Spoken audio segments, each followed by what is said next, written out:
प्यारे बच्चों, ये आपकी आज की वर्कशीट है 27 जनवरी की। कार्यपत्रक 28 मतलब वर्कशीट 28 है। तो हम प्रकाश के बारे में पढ़ेंगे। ठीक है बेटा। तो जब आप समतल दर्पण में अपना प्रतिबिंब देखते हैं तो क्या है, ठीक आपके जैसा दिखाई देता है। समतल दर्पण बेटा वो है जो शीशा जिसको बोलते हो, जिसमें आप अपनी शक्ल देखते हो, तैयार होते हो ना। और प्रतिबिंब मतलब आप अपनी अपनी शक्ल जो देखते हो, जो आपको शीशे में दिख रही है। क्योंकि बेटा हम विज्ञान पढ़ रहे हैं, तो शीशा ना बोल के समतल दर्पण बोलेंगे, और अपनी फोटो ना, अपनी शक्ल ना बोल के प्रतिबिंब बोलेंगे। तो बिल्कुल आप जैसा दिखाई देता है। मम्मी खड़ी होंगी तो मम्मी जैसा होगा, पापा खड़े होंगे पापा जैसा होगा। मतलब ये है कि समतल दर्पण में जो शक्ल देखता है उसी की शक्ल दिखाई देती है। तो विज्ञान की भाषा में कहेंगे कि समतल दर्पण में उसी का प्रतिबिंब बनता है जो बिंब होता है। बिंब मतलब वस्तु होती है, जो इंसान होता है। अगर आप अपनी कॉपी रखेंगे इंग्लिश की, तो इंग्लिश की कॉपी की फोटो आएगी, है ना बेटा। सेब दिखाएंगे तो सेब की फोटो दिखेगी, सेब का प्रतिबिंब दिखेगा। तो सेब क्या हो गया, बिंब। और उसकी जो तस्वीर बन गई, उसमें फोटो बन गई, उसको प्रतिबिंब बोलेंगे। किसमें बनी, समतल दर्पण में या आईने में या शीशे में। ठीक है। तो क्या आपने ध्यान दिया है कि आप दर्पण में अपने प्रतिबिंब में एक रोचक अंतर है। तो चलिए इसका कारण जानने का प्रयास करते हैं। दक्षिण या वाम मतलब उल्टा।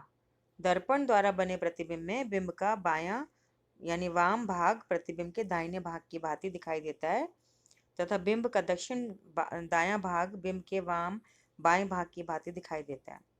तो बेटा आप अपने शीशे में अपना उल्टे हाथ दिखाओ, लेकिन आप अपना सीधा हाथ अगर शीशे पे रखोगे तो बिल्कुल उसके ऊपर आ जाएगा, सेम टू सेम लगेगा कि वही है। क्योंकि दायां हिस्सा बायां बन जाता है, बायां हिस्सा दायां बन जाता है।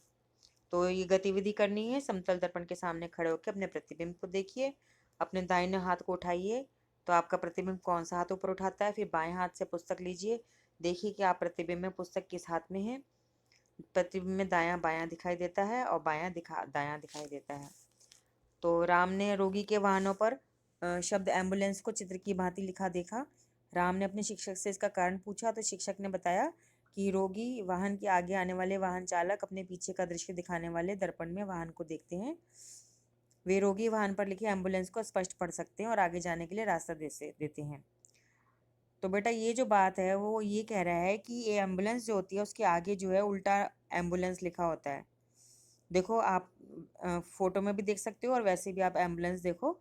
क्योंकि जो इसकी एम्बुलेंस के आगे गाड़ी जा रही है, तो उसमें आपको पता है ना, एक शीशा लगा होता है जिसमें ड्राइवर पीछे से आने वाली गाड़ियों को देखता है ना। रियर व्यू मिरर बोलते हैं उसको वैसे, है ना। ऐसी मोटरसाइकिल में भी आगे शीशा लगा होता है, दो आगे दाएं बाएं। नहीं तो आप अपने घर के आसपास जो मोटरसाइकिल खड़ी हैं, गाड़ियां खड़ी हैं, या साइकिल में भी लगा लेते हैं लोग कि पीछे से आने वाली जो वाहन दिख जाए।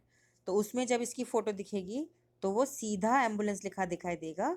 तो आगे जाने वाला समझ जाएगा उसके पीछे एम्बुलेंस आ रही है, इसमें बीमार व्यक्ति है, उसको हॉस्पिटल जाना है, तो वो रास्ता दे देगा। ठीक है बेटा। तो प्रत्येक नागरिक का कर्तव्य है कि रोगी वाहन एम्बुलेंस का रास्ता रोके बिना उसे आगे जाने दे। अब आपने प्रश्न उत्तर करने हैं।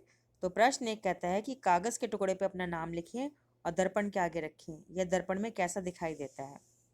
तो आप अपने कागज के टुकड़े पे अपना नाम लिख लीजिए, हिंदी में इंग्लिश में, और उसको आप शीशे में यानी दर्पण में देखिए तो कैसा दिखाई देगा, उल्टा।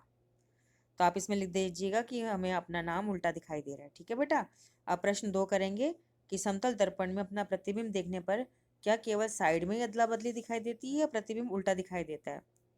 तो आप देखेंगे कि साइड में अदला बदली दिखाई देती है, दायां बायां दिखता है, बायां दायां दिखता है। लेकिन प्रतिबिंब तो सीधा ही दिखता है ना। आप खड़े हो तो सीधा ही दिख रहा है, ऐसा तो नहीं कि उल्टे हो गए, है ना। तो इसमें हम इस प्रश्न का उत्तर क्या लिखेंगे कि प्रतिबिंब सीधा ही दिखाई देता है।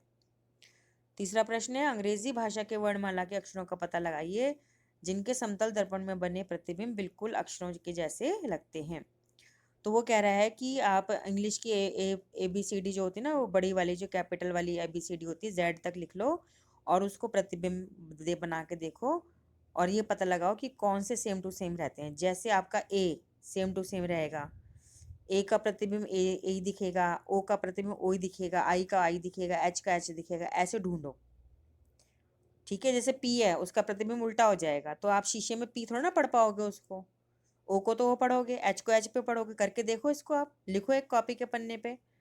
ठीक है, पेन से लिख लो ए से जेड तक बड़ी वाली एबीसीडी यानी कैपिटल लेटर्स एबीसीडी के, और देखो फिर। ठीक है बेटा।